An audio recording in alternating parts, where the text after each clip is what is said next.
Приближаются майские праздники, и ты уже видишь себя мастером над мангалом.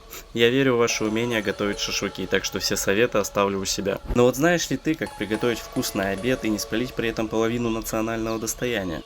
Прежде всего, в лесу нельзя использовать огонь в хвойных молодняках. Ну, рядом с вечно зелеными ребятами, зимой и летом одним цветом, сам знаешь.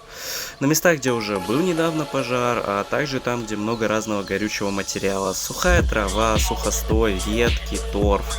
Лучше тебе не видеть, как горит торф. Москва в 2010-м сильно пострадала от него.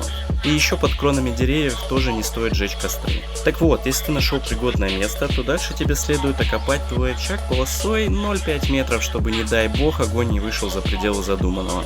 Обязательно рядом с костром держи воду, чтобы в случае чего ты с легкостью его затушил. И вот, успех!